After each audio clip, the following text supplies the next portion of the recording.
हे दिवस आहेत गणपती दिवसामध्ये आम्ही लहान म्हणजे गल्लीमध्ये वर्गणी गोळा कर छोटासा गणपती मांड. आणि खरं सांगतोय की गणपती मांडल्यानंतर असं ना जेव्हा लास्टला जे पैसे उरायचे शेवटी सगळे झाल्यानंतर जे 60-70 रुपये उरले ना, तर त्या 60-70 रुपयामध्ये 4-5 मित्र जाऊन ते वडापाव खाणे, ते कचोरी खाणे, म्हणजे एवढे लहान लहान गोष्टी होत्या आमच्या त्या. कारण की एवढी असं आमचं असं होतं की म्हणजे तुम्हाला नेमकी तुमच्या याच्यामध्ये फक्त तुम्हाला रविवारी तुम्हाला ब्रेड भेटायची किंवा 8-10 दिवसाला तुम्हाला भेटायचं, म्हणजे या गोष्टी माहीतच नव्हत्या आम्हाला. आणि जे मोठे स्वप्न आपण बघावं किंवा कधी कधी समजा दिसायचे की बाबा हा त्याचा जे वडील आहेत तर त्याचे वडील त्याला समजा सायकल्सला घेऊन आले, त्याला सोडले शाळेमध्ये, कोणी स्कूटीवर आलं. तर माझ्या वडिलांना कधीच माहित नव्हतं की माझ्या आईला सुद्धा माहित नव्हतं की मुलगा आपल्या या वर्गामध्ये आहे किंवा मी चला शाळेला गेला तो गेला. तो समजा त्यानं ते काही बघायला बा 6वी झाली 5वी झाली 7वी झाली असं त्याचं चालू आहे. तर त्याच्यामुळे बालपण असं काही असं खूप म्हणजे भारी किंवा कारण की म्हणजे चांगलं काय राहते आणि खराब काय या गोष्टी आम्हाला माहित, फक्त सर्वाईव्ह करायचं की सकाळी उठलं शाळेला गेलं, शाळेतून आलं, थोडं खेळलं, डबल अभ्यास केला आणि काय असे क्लासेस ट्युशन हे काहीच नव्हतं. एकदम आमची सुधाकरराव शाळा प्राथमिक एकदम नॉर्मल असेच आपलं शाळा होती, जायचं ते शिक्षक म्हणजे तेच जीवन समजा गेलं. आणि खडतर परिस्थिती म्हणायला गेलं तर म्हणजे आईने मला खूप चांगलं म्हणजे लहानपणापासून आई थोडी होती आमची की म्हणजे लेकराला चांगलं नीट नेटकं समजा त्यांना शाळेमध्ये चांगलं तयार करून पाठवायचं किंवा बाई या मुलासोबत राहू नको, ही गोष्ट वाईट आहे ती चांगली आहे असं समजा सांगून की ठीक आहे म्हणजे वाईटपणा कधी गेलो तर नाही आहे.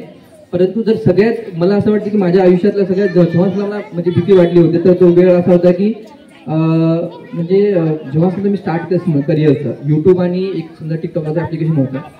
तर यूट्यूबला काय झालं की एकदम म्हणजे असं झालं की मला एक समजा ते व्हॅल्युएशन भेटलं होतं आणि त्यामुळे पूर्ण माझी मेहनत जेवढं समजा मी केलेलं होतं जवळपास तेव्हा 1.5 लाख माझे सबस्क्रायबर होते, तर टोटल 0 झाले होते. कंपनीनं मला स्ट्राईक मारलं होतं की याच्यानंतर तुम्ही व्हिडिओ बनवू शकणार नाही. आणि टिकटॉकचं तुम्हाला सगळ्यांना माहिती आहे की माझे टिकटॉकच्या वेळेस पूर्ण महाराष्ट्रामध्ये आम्ही पहिले होतो की ज्यांना समजा मराठीमध्ये त्यांना समजा व्हेरीफाईड बॅच होती. त्यानंतर लाईक नावाचे एक ॲप्लिकेशन होतं, त्यावर आमचे 35 मिलियन फॉलोअर्स होते की जे की पूर्ण टॉप इंडियामध्ये सुद्धा टॉप 10 मध्ये आम्ही होतो.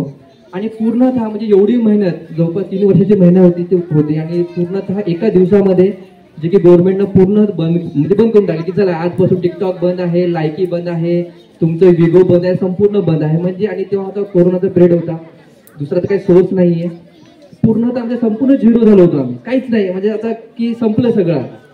परंतु एवढंच आहे की आम्हाला माहित होतं की ठीक आहे आज समजा प्लॅटफॉर्म गेलं, परंतु जे आमच्यामध्ये जे काही कलागुण होते किंवा जे समजा आम्ही लिहायचो की ते तर जिवंत होते. तर त्यामुळे मी हे सांगतो की सगळं जरी संपलं तरी आपल्यातली मेन जे पॉवर आहे, जी शक्ती आहे, तर सगळ्यांमध्ये काही ना काही वेगळं वेगळं असतं. तर कधीच म्हणजे द एंड कधीच नव्हतं. जोपर्यंत तुम्ही जिवंत आहात, जोपर्यंत तुमच्यामध्ये ऑक्सिजन जात आहे, श्वास येत आहे, तोपर्यंत कधीही काही संपलेलं नसतं. तुम्ही कधीही कुठूनही सुरुवात करू शकता आणि बस लाईफ एंडलेस आहे. जोपर्यंत तुम्ही आहात तोपर्यंत सर्व आहे आणि काहीच अवघड नसतं. म्हणजे डिप्रेशन नावाची आज सुद्धा आम्हाला बऱ्याच आम्ही फेस करतो की आज आम्हीच होतो, उद्या कोणीतरी येणार, परवा कोणीतरी येणार. कारण की कॉम्पिटिशन प्रत्येक क्षेत्रामध्ये आहे.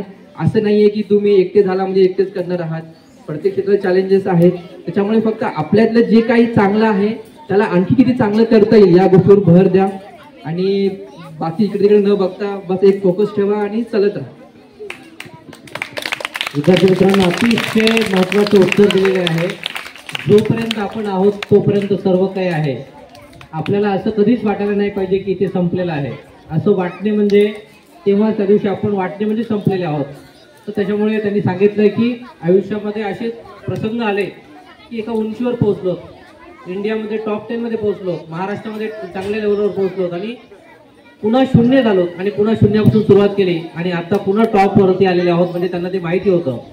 खरं तर हा म्हणजे प्रसंग म्हणजे सांगत असताना पहिला व्हिडिओ कोणता तुमचा असा व्हायरल झाला, व्हायरल हा म्हणतात ते कोणता व्हायरल झालेला होता की ज्यामुळे मग तुम्हाला जाणवलं, कळायला लागलं, करत गेलात, खूप दिवस यश मिळालं नसेल असा एखादा व्हिडिओ व्हायरल गेला, अनेकांच्या कमेंट आल्या, प्रतिक्रिया आल्या, अनेक शेअर झाले आणि तिथून म्हणजे नवीन लाईफ चेंज झालेला आहे तो प्रसंग आणि तो व्हिडिओ. त्याच्यातला स्क्रिप्ट काय होतं ते थोडं सांगा.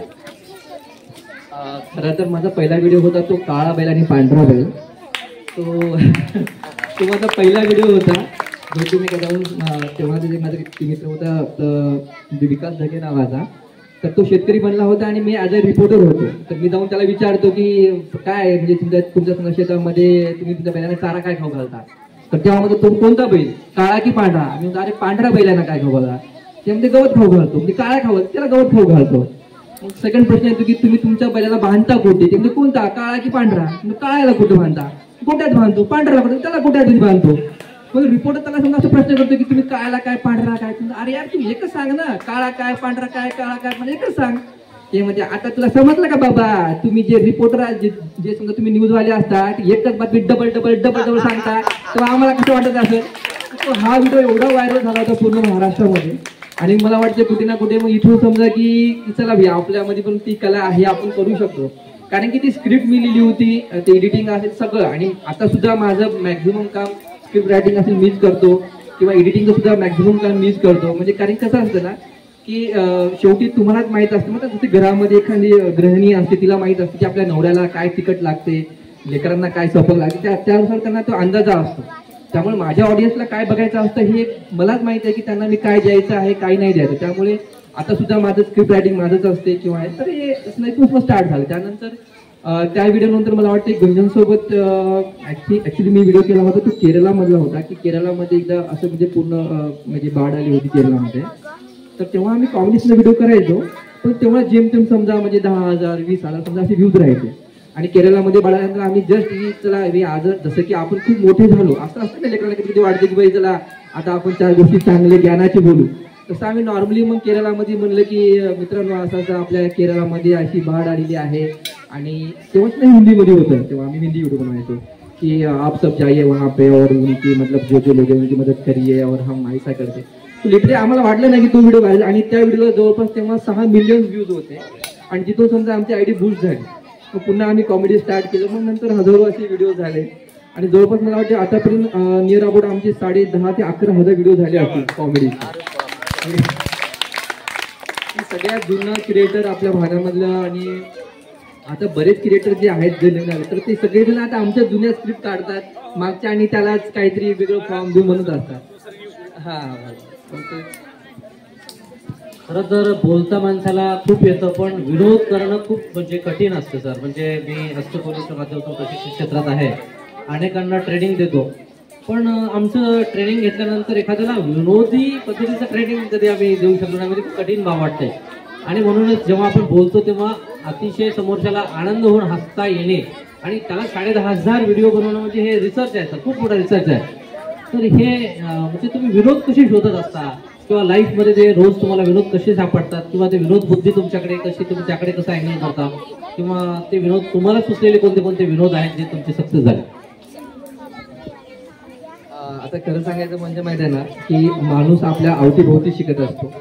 तर मी तुम्हाला पहिले सांगितली माझं जे बालपण झालेलं आहे बोधिसत्व नगरमध्ये, आणि सगळे अतरंगी लोक म्हणजे आता सुद्धा आपलेच आहे सगळे. आणि सगळे काही ना काही वेगवेगळे होते. म्हणजे कॅरेक्टर जसे घराचे कॅरेक्टर असेल, सासूचं, सुनेचं. आता मोस्टली आमचे व्हिडिओ नवरा बायकोचे असतात त्याच्यामुळे. आणि मला 3 भाऊ आहेत, त्याचे सुद्धा लग्न झालेले आहे. तर म्हणजे एक परिवार समजा आमचा मोठा होता.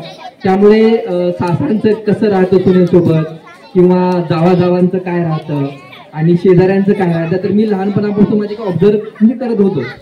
आता जसं समजा बघायला गेलं तर म्हणजे आमचे मॅक्झिमम व्हिडिओ जे असतात एकदम रियालिटीवर असतात, की घरामध्ये जे रिअल होतं त्याला थोडंसं आम्ही जर असं तडका दिल्यासारखं देतो आणि ते व्हिडिओ बनवतो.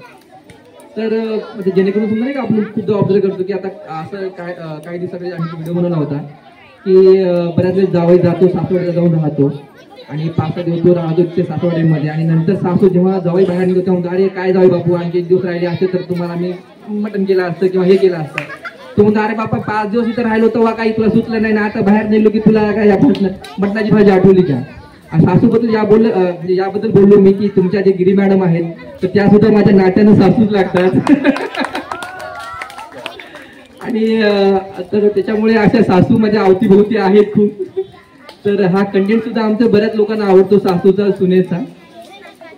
आणि बस काही नाही, घरातलंच असतं. आणि आता कसं झालं की एकदा तुम्ही एखाद्या स्टेजला पोहोचल्या ना तर काय होतं की तुम्ही नॉर्मल जरी बोलून गेलो तरी ते लोकांना तो विनोद वाटून जातो.